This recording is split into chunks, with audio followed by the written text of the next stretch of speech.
Wow, Lukey. Glad everybody's tuned in today. It's all about copper, yes? And gosh, copper is really excitable, isn't it? And it conducts, yes, it does. And massive amounts of the copper is in like kind of like the shape that we all are presented, like little beans.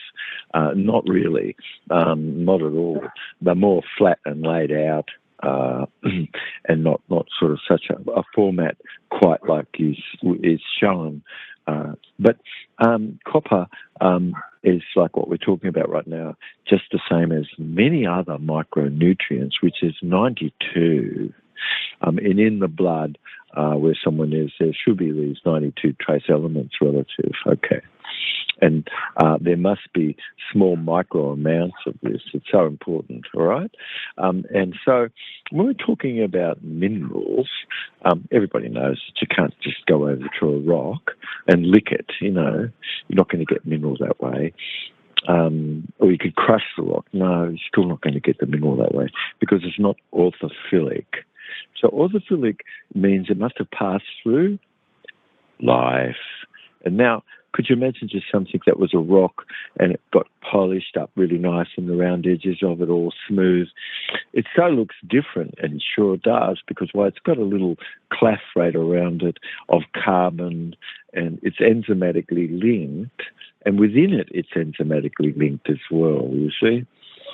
And so this is called an orthophilic nutrient, and it has permittivity, meaning it can pick up a charge and hold onto it and deliver it. Good. That's permittivity. It has amphoterics, meaning it can pass through any substrate, and it's not attracted to the substrate, meaning it's osmolytic. And so it's really got an amphoteric force, meaning it can adjust its magnetics from within itself to be able to pass through places like all the way through to 40 nanometer really small pores that are very important to bring nutrient into the nucleus of your cells and into an internal life colloid organelle of your cells. And one more property, and that's called conductivity. And so, or amphiphilics, it's got to be mixable with water and oil. And so when it's enzymatically active, it is, you see. So it's very different, that iron, it can have, 26 of everything, good, and it's the same, seems to be, but no, it's not. When you look at it more microscopically and things, I've had the opportunity to do things just like that, it's like very, very different. Okay, so orthophilic is something which means just right with nature. Okay. So everything is sort of enzymatically linked, or otherwise, like if you're licking a rock, no, none of those minerals are enzymatically linked. And like the iodide, which is two iodine molecules, which it loves to be just with another one, and if it's enzymatically linked, it's very useful to you, versus if it's coagulated, congealed, it's no longer able to be snipped apart proper, and so now that could be something which starts to act as a heavy metal. It's too heavy. All right. So amphoterics, that's the ability to be able to switch up the charge, negative or positive or neutral, to be able to get through that's amphoterics. Amphiphilic, again, is like got to be mixable, yes, with water and oil. Okay, good. And it's got to have permittivity. Good. Okay.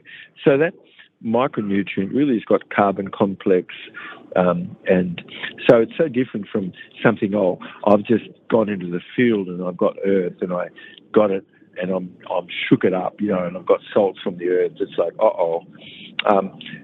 it could come from lithophil and siderophil, which are life colloid that have organized that, and so that's going to be very different as a nutrient.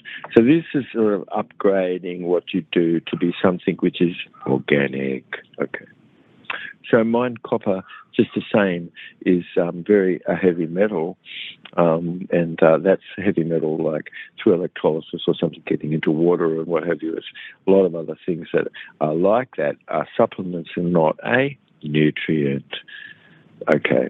And so is that being transported properly? If it is, it's going to have a fragrant amino acid with it. Okay. Wow. Yes. Let's just cut all the corners and things to give you a better picture, because it's so redacted and absent. It's just like, who's looked into how minerals are transported? When I looked into this, I was just aghast. I saw that it was just a huge void back in the late 70s. All right. So since then to this day. So what makes copper ideal life colloid is it's such a great cofactor, and it potentiates free radical generation.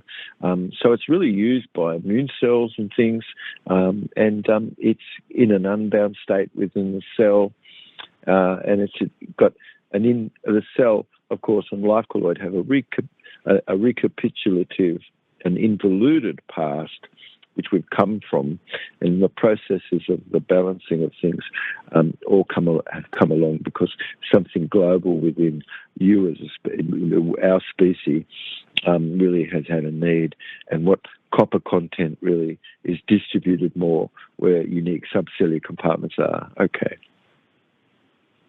But you could imagine, where did you get your copper from? And if you've got your intestinal tract working good, you're going to be making it from life colloid. Okay. But it's certain that you've got to have these protein carriers. And that's the molecular mechanism, you see. So it has to be enzymatically linked good. It's got to be able to be the traffickedness of that copper atom, and it's transported on lignin that are fragrant.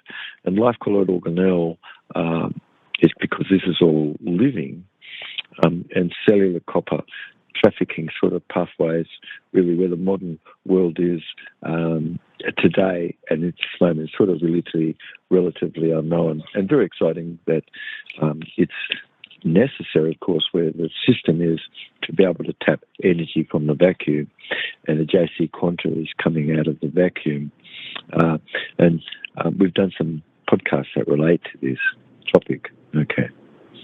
So protein really and molecular mechanism is linked, and trafficking ever more of copper and organelle where the cell is, and this, as I said, sort of is really unknown, and you'd be surprised how important, of course, sugar is in the process of all of this, because you've got to have a amino acid, and it's got to be more a glycolic sort of connection, meaning a sugar connection.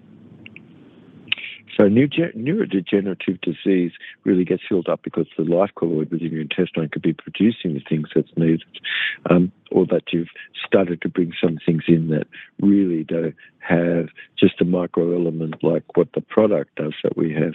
So homeostasis really is what you're noticing, and coproptosis, which is really meaning is an inflammation and a condition that relates to copper, and that's linked to Alzheimer's disease and things, and plaque.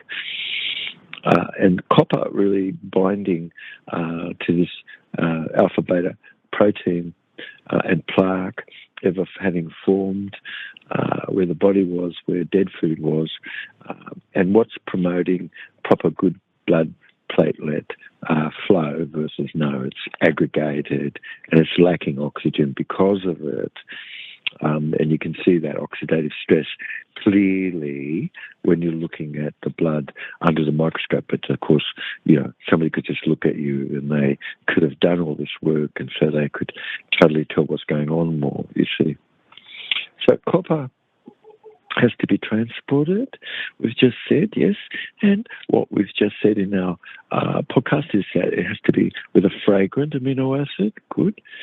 And how the mineral really is transported, it really is with the copper on a lignin as an atom, and that lignin is a amino acid, which is phenylalanine or tryptophan or tyrosine. Okay, and these are the three big time amino acids that we focus on, where the product is, where you go on job cell rejuvenation and get all of these things cleared up. So copper atom has to be orthophilic, okay? Otherwise, it's a heavy metal, and it's not really an element. It's just a metal colloid, and it's supposed to have, like we were talking at the beginning, a carbon clathrate types of conditioning, which is a cage around itself, and it must be in an osmolytic state, meaning it's got to be able to pass through the membrane. And you've got forces which is holding it and wanting to move out of the membrane, and you've got forces that's pushing it through the membrane. And it has to be osmolytic, meaning it can't be sort of really sticking anywhere. It has to be transported. So orthophilics really is straight with nature. It must be not enzyme resistant like a metal would have been as a heavy metal. So there's a big difference. So the need for copper and for you to be good functioning, having good function, and having this inside because your proper blood vessel lining starts to be created of its proper tensile strength. And it's the primary micromineral that's needed to stop stroke. Why? Because it gives a tensile strength to the vessel of the wall. Okay. So orthophilic copper atom in its monatomic state, it really needs to have, you've got to have copper to have this proper functioning homeostasis where the cell is. And all forms of copper, which is heavy metal, is a toxin instead. And how are you getting all of that cleared away? If you've got a cystic fibrotic state, that's going to not be too good. The life colloid in your intestine, we've just been talking about, transmutate one element into another, and what is produced is really quite in an osmolytic state, good. It's enzymatically linked versus, no, it's resistant because you licked a rock. That's not going to be good. So copper, where your body is, can come to be sufficient, same as iodine or silica and other elements, including rhodium. Applying these micronutrients, you've really got a physiological function, and disease relieving, where you've got a copper that has been a deficiency, which is really rife in the world today and not too recognised at all. So copperatosis really is a condition which is identified where programmed cell death is from heavy metal contaminant, and it's like copper toxicity, okay, copper pipes, and all sorts of things which is contaminated more from the ground and other things. Okay. So life, food, nutrition really, and job cell rejuvenation all go hand in hand, and copper really targets ever more the patterns which are going on where the body is, and having proper micronutrients of copper itself, it really regulates the various healthy state that you have, and it must be clathrated, and it's sort of chaperoned more or less. And so this is an amino acid which is carrying the atom, okay, and it's fragrant. So this is a way for you to get things up into the brain and think through these small chylomicron lipid nanoparticle, which is natural for you where life is. So micromineral, where you've got it in an orthophilic state, it's energy producing and antioxidant defense, and you're looking at sort of having a better condition of where ordinarily then no, you really have had a lack copper homeostasis. And I can say that because it's just that's what old age is. But if you keep your mineral, then you're going to stave all of that off. So wind, solar, evaporated, ocean salt, that's still all of it's got its enzymatically linkedness. So otherwise, copper deficiencies, toxicity, neurodegenerative condition, neoplastic condition, your bladder and pancreas gland all can suddenly become back of a proper homeostasis. So you're really looking at what damage could be and what molecular pattern is promoted inflammation, and how that got kicked off, where heavy metal atoms were that were totally, metal colloid and totally not orthophilic whatsoever, in the body. And so the very reason that I produced the Gouda, because it's got properties like the lignin carriers where this is, it's got those 3 amino acids like rich. It has mineral loaded with it as well. And it's got these lignin carriers, which, are these trimeric sorts of channel complex and ectodomain types of multiple sequence functioning, where you've got copper that starts to be scavenged and effectively sort of gathered, and you've got extracellular copper, and magneton is transported across the life colloidal plasma membrane when you don't have cystic fibrosis. Okay, because why? Well, because then you're not going to have phenylalanine. That's not going to be good. It's part of the reason why it's in the Gouda, quite a bit of phenylalanine, because it's made from blanched almond, aged in orange and apple. So the mineral and ocean wind evaporated salt sort of comes along to be finishing off the cheese, the Gouda. So the microminerals, where this is, it's an essential element, and they're all in their monatomic state, ready to pass through membrane, and they're actually really not a single thing of any heavy metal toxin whatsoever. And a single thing about it is something that can be transmutatable. So the Gouda is designed element to assist people who have cystic fibrosis, and I'm giving you some ideas where this is. The life colloid really implant, and it plays a major role where you must have copper, and in a orthophilic state, you've got life colloid which can help produce this, like we were talking about. You've got Saccharomyces cerevisiae, and you've got Enterococcus hurari, you've got Escherichia coli, you've got L. salivarius, L. plantarum, and you've got a focused attention on life colloid, the last two especially, which implant, and this is really what's in the Gouda, along with E. cerevisiae. So copper really can enter into amino acid, where the life colloid yeast is, where the fermentedness of that material is, and it's really got element which is abound where lignin is, and the reason the Gouda really was made, so you've got implantable, and you can help turn conditions like around much quicker. So the Gouda is really a good example of these microminerals, and good for you to have this support. And copper is just one of the examples of what's present where the Gouda is.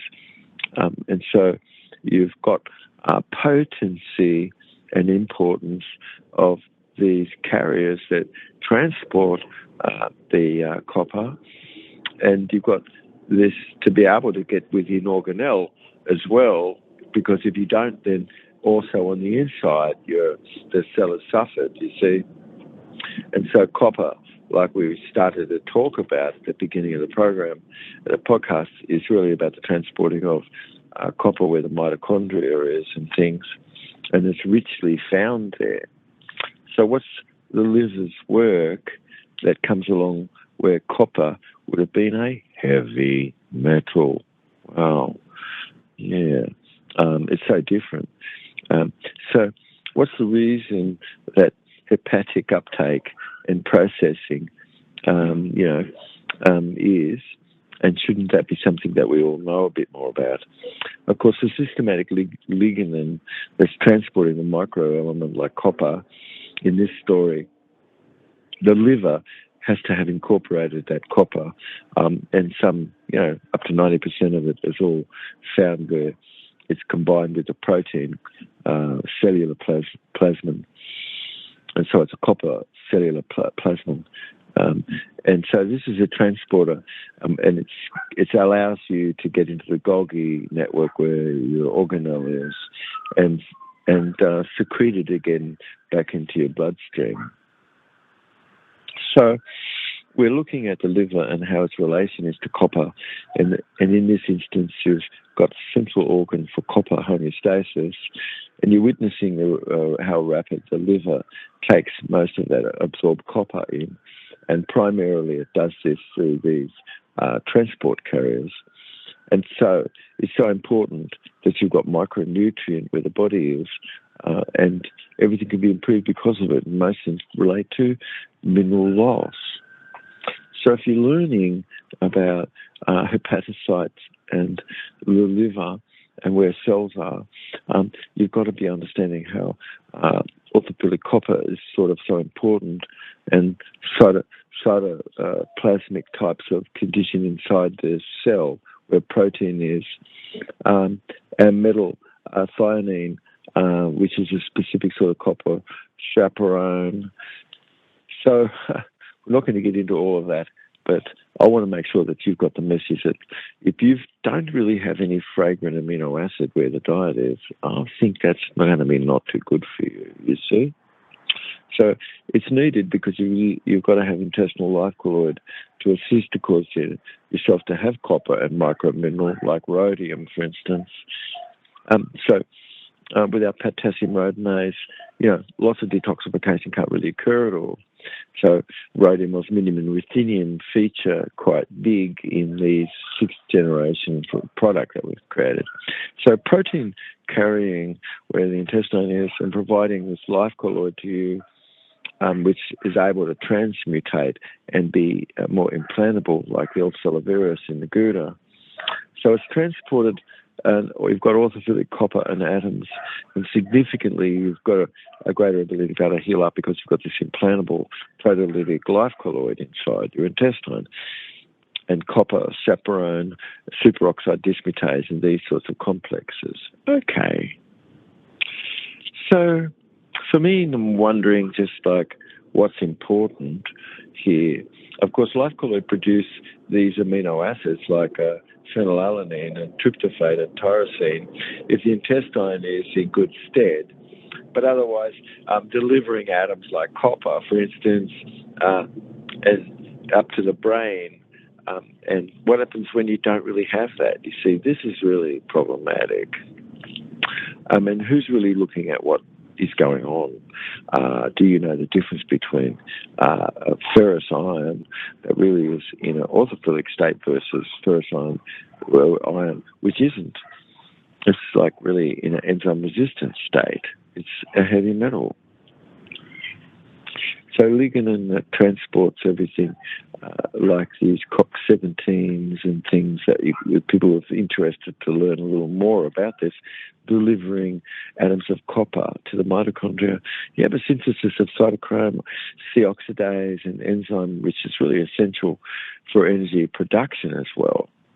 So the protein really is specific to mitochondria function. As you're having copper there, you've really got a noble element, semiconductive field effect transfer, like a NESFET system, which can pick up amperage and pass current on, and you definitely need copper atom and things like that in the cell to be able to do this. And it accounts for all the energy which is expended, which nothing that you could eat could possibly account for. It just couldn't. It's impossible. So the excretion of excess copper where bile is, and how is copper eliminated, or what needs to be, what's the inflammation where that can have been, and how about thinking this is getting to be cleared up, because this is sort of being targeted on JUP's cell rejuvenation. It's really, how is your bowels functioning? So it's really wise, and it's for our species to have the ability to be able to interact properly, and you can't do that with mind mineral from the earth. No, it's got to pass through life. Okay, so is very different because it's enzymatic in its nature and it's clathrated. And so this is sort of like just to give you an example of what the reason is behind the Gouda having been created. So the Gouda really is a great recovery for you, and especially for those people who have some sort of cystic fibrosis, which is really one of the conditions that we really target and have specialised more to understand, because it's really about the transport of chloride and bicarbonate negative, and what's that to be restored properly. And so you're switching back your body to be oxidative metabolism versus, in a neoplastic condition. So mucus not kept out, not kept at bay, and the cell's excrement and what forms on the surface of the life colloid membrane. And so, some people got a lot of sticky stuff there. Got to think about it. So this and that shouldn't be cleared away. So rose has a fragrance. And it's got phenylalanine and tryptophan and tyrosine. It's got a role where plant fragrance is, and the Gouda really is made that gives this to you. You've got a form of amino acid in abundance, and afterwards you've got these core rings of cystic, these core rings where you've got cystic fibrosis, it really starts to get all of this cleared away. So phenylalanine, it's an amino acid that we really want to make sure that we've got in our product because it's a building block, and phenylpropanoid types of pathways in neurology. So these produce a wide variety of molecules, and every single one of them is fragrant. Well, is food really food if it's not fragrant? Not really. No. Why? Because it probably doesn't have any enzyme in it. Okay. So studies really show that when you're increasing the amino acid and that you've got fragrance and the phenylalanine there, you've got higher production of fragrance, where volatileness is of that, where flowers are. So if you don't really have those amino acids that's fragrant, I think that's going to be a bit of a challenge there. You see, have you heard anybody say anything to you about any of this? So it's a mutation otherwise in the punctuation of your gene. Yeah, it's epigenetic. That could go on so that you don't really are able to produce phenylalanine for transport. So it's looking to see how this cystic fibrosis transfer regulatory gene and protein mutations, which could have gone on, so somebody's got sticky mucus, which is just like cystic fibrosis, and that could have affected a couple, 4,000 different types of tissue. So epigenetically, things could have gone on there, and a genetic pass down could have been too, and a knockout of it through punctuation, otherwise, of a certain type of mutation that's gone on. And so you've got degrees of cystic fibrosis, which is just sticky mucus, which can be cleared away. So Life Food and Job Cell Rejuvenation really targets this. Did you know? And the deletion of the phenylalanine 508 gene, 508del, could be present there and have epigenetic knocked out. So somebody really doesn't have that important granted sort of amino acid that should be like phenylalanine. And so then they have degrees of cystic fibrosis instead.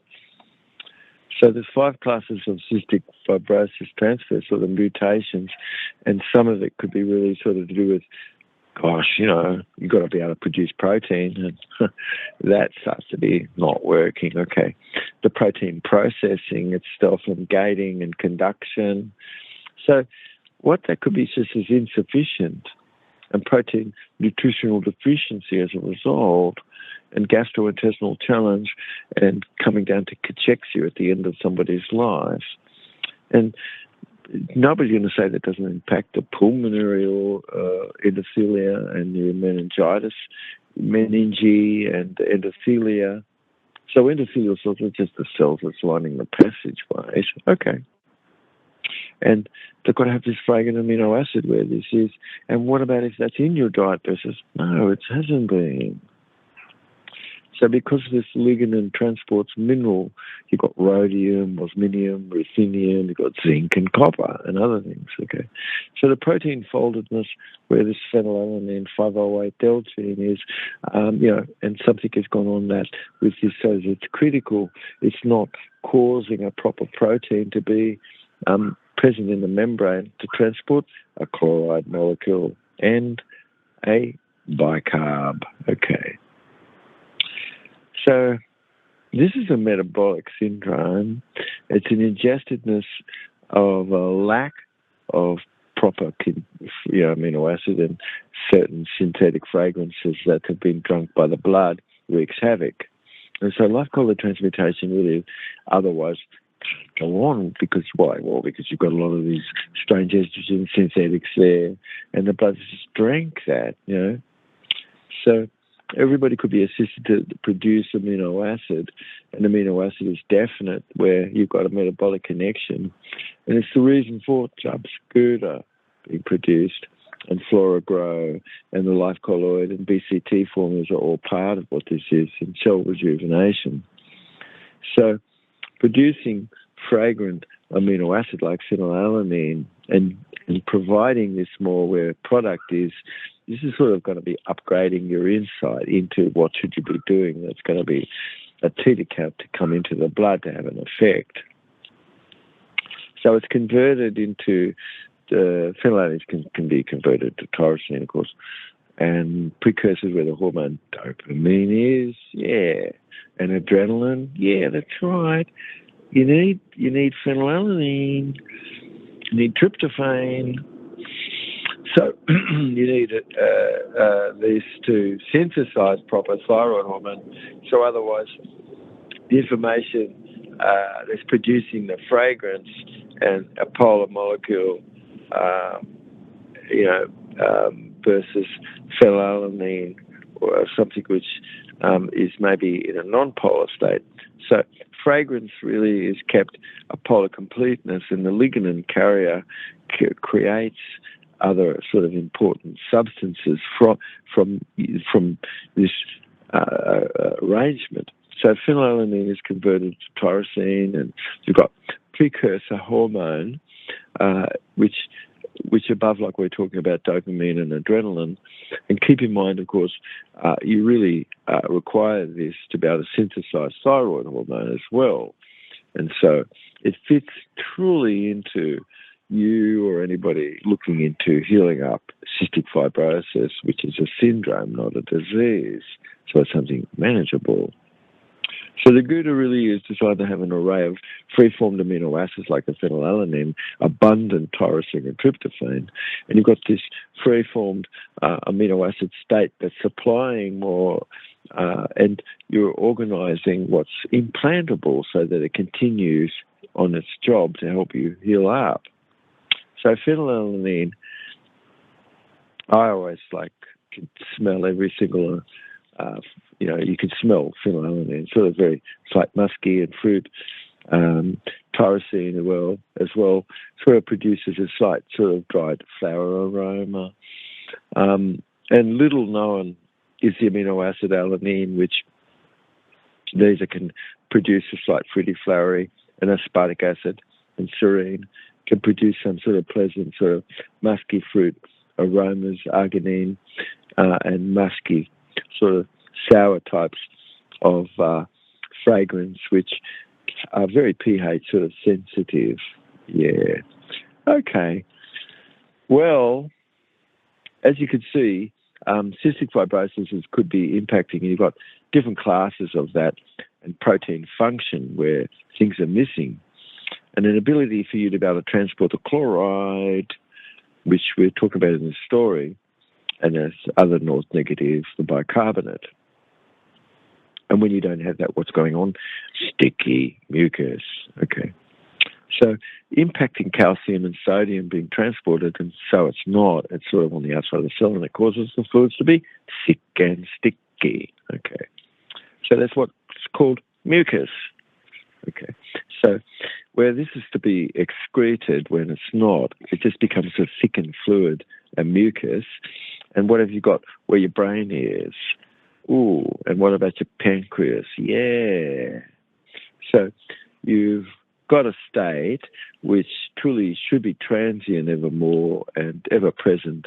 So you've got micromineral where the membrane is, and you don't have this challenge of heavy metals having come in because you've just been consuming rock salt, which would be off the chart. No, wrong.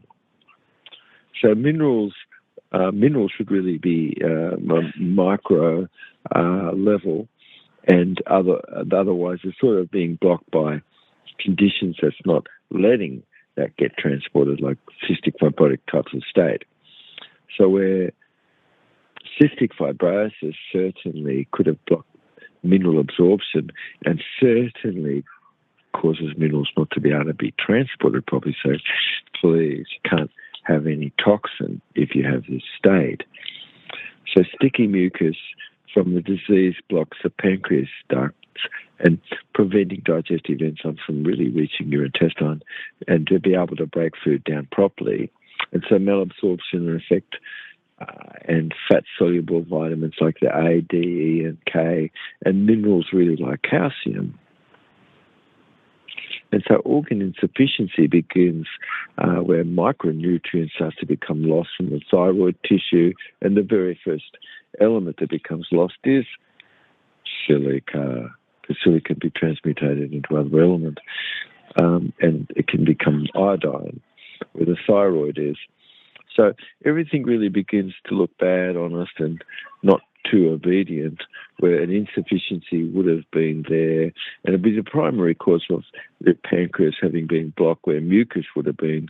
And this all gets cleared up because you're starting to have some minerals, like we're talking about, and also methylation and hydrolysis. So toxin where you've got nothing that's orthophilic, oh wow, that's not good, and rock salts, which cause serious epigenetic sort of impact on the body. Otherwise, that's a heavy metal. It's acting the same as like glyphosate and things. And so these all cause more cystic fibrotics. So, keep the toxin out, learn about live food, and look into minerals, micromineral being more in an orthophilic state. So copper as an element, it has to have its lignin. It's in a non-polarized molecular condition to be able to get into an osmolytics. The polarity really is common where individual fragrant molecules are, like linalool. I can think of geraniol and limonene, eugenol. Yeah, so these are organic compounds where amino acid is, and you've got fragrance that's contained, and it has non-polar hydrocarbon chains, and at least sometimes a one-polar functional sort of group where hydroxyl is an alcohol and ester. In its molecular structure, most people really have never studied fragrance. Well, gee, that's not too good, is it? So non-polar molecule, molecule where you've got limonene and symmetrical types of consisting of the same sort of atom, and evaporate easily, a necessary trait where you've got airborne scent and fragrance. You've got these things' ability to be able to get copper and zinc up into your brain. So like aero life colloid is there in the air. So polar molecular molecule sort of have an uneven distribution of north negative magneton, creating sort of a partial positive sort of negative charges.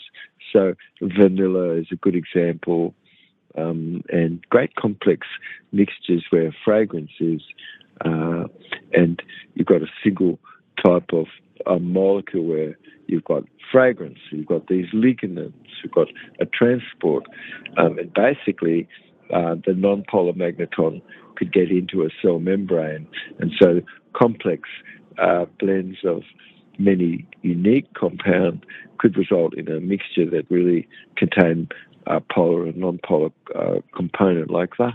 Gouda does, okay. So the products like the Gouda really is designed to give you great support where enzyme is an amino acid assisting mineral transport. Wow.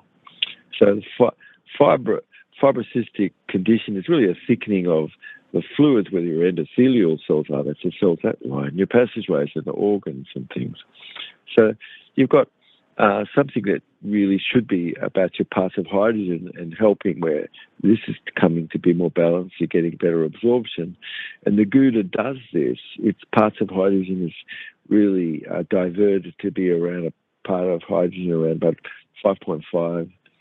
And so most of the micromineral is absorbed in the duodenum and the jejunum and the first two parts of the small intestine. And where parts of hydrogen typically is in a range of around 5.5 to 7. Okay. So you can see the importance of bringing in gorgeous nut meal, for instance, like this blanched almond flour, and it comes to be something that just melts in your mouth. So you're taking an almond and suddenly it's just sort of melted in your mouth. The micromineral which is with it from the ocean, it's a finishing salt. It's like just what you finish a salt with, finishing a product with. It's the best in the world.